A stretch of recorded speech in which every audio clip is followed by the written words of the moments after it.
Vous vous promenez dans le désert du Sahara, et tout ce que vous voyez autour de vous, ce sont des dunes à perte de vue.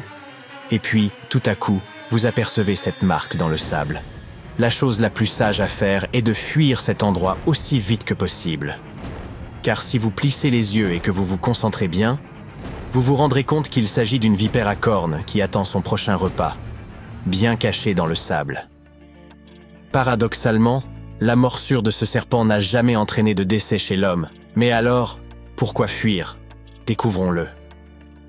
La vipère à cornes est l'un des serpents les plus célèbres du désert et un vrai pro de la dissimulation. Le Ceraste, nom scientifique de ce serpent, est l'une des créatures les mieux camouflées de tout le règne animal. Il peut mesurer entre 30 et 60 cm de long en moyenne, mais les plus grands spécimens peuvent atteindre 84 cm, soit près d'1 mètre. Même si cela ne vous semble pas super long, croyez-moi, vous ne voudriez pas que l'une de ces bestioles se faufile derrière vous. Il est intéressant de noter que les femelles de cette espèce sont plus grandes que les mâles, ce qui est rare chez les serpents et leur confère une présence encore plus intimidante. Mais ce qui est vraiment unique chez cette vipère, ce sont bien sûr ses cornes, effrayantes, une au-dessus de chaque œil.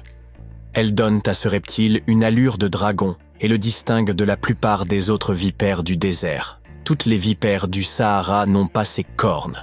Certaines ont des sortes de petits boutons et d'autres, rien du tout, selon ce que la génétique a décidé de donner à chacune. Néanmoins, ces cornes renforcent l'aspect menaçant de la vipère et la rendent encore plus redoutable.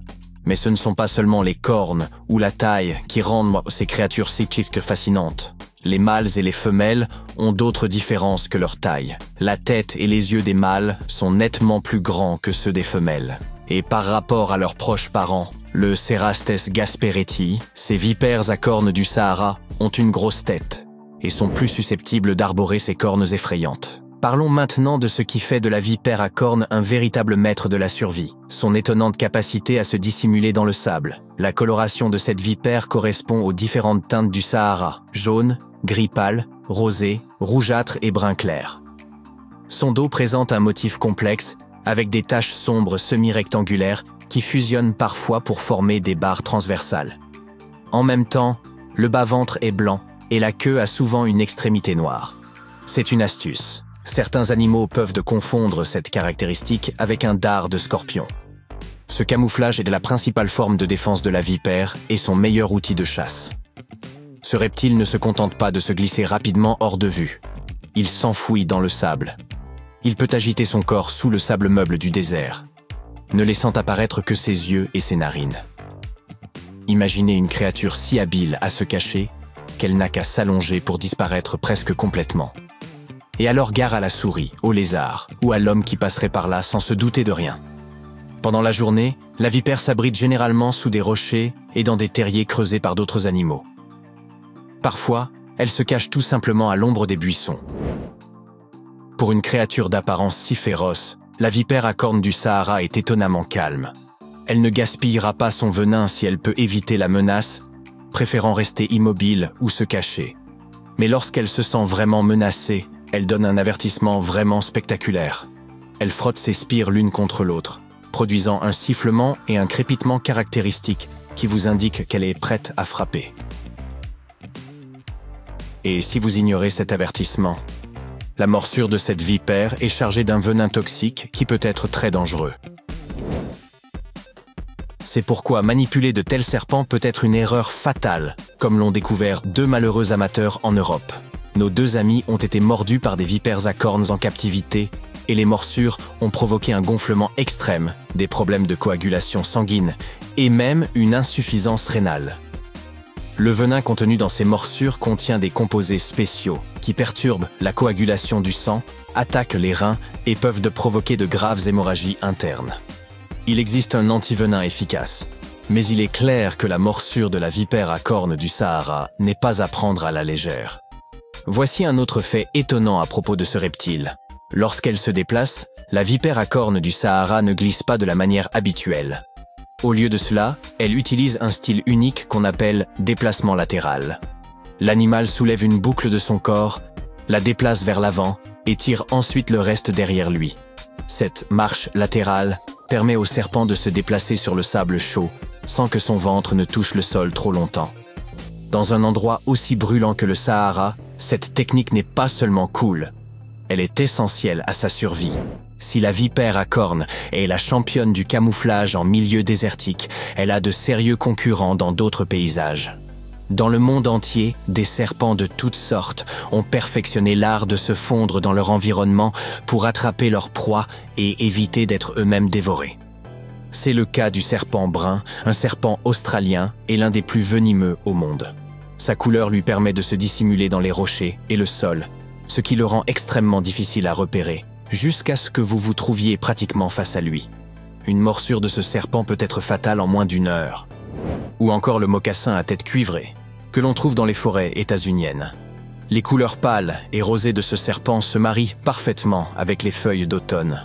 Il se fige souvent au lieu de s'enfuir, ce qui entraîne de nombreuses morsures accidentelles.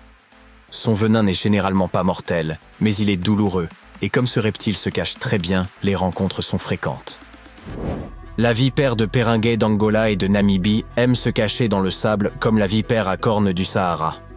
Elle se nourrit principalement de lézards et ses écailles aux couleurs sable la rendent presque invisible.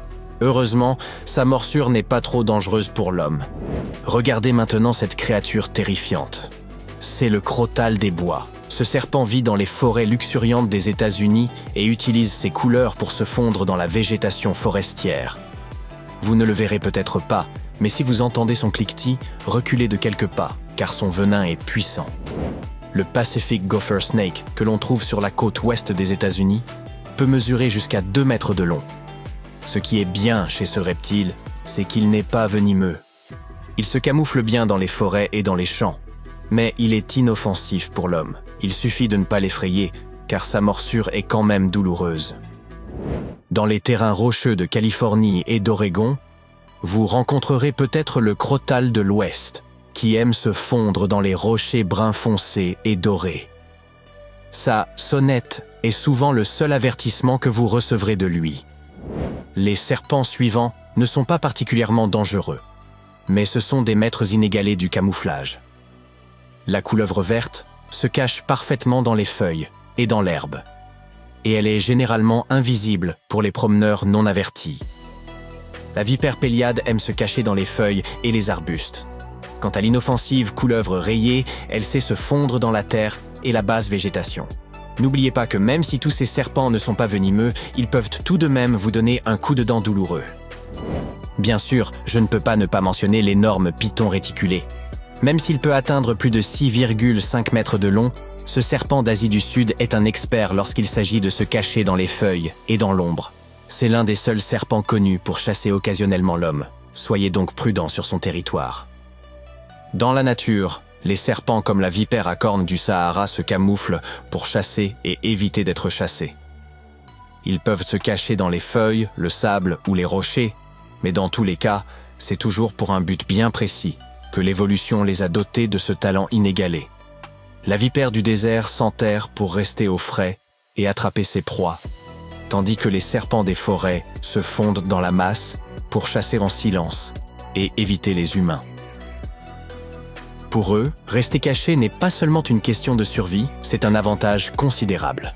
Alors, la prochaine fois que vous partirez en randonnée, n'oubliez pas que vous pourriez croiser un de ces chasseurs. Il vous observe avec une patience tranquille et effrayante. Et oui, amusez-vous bien.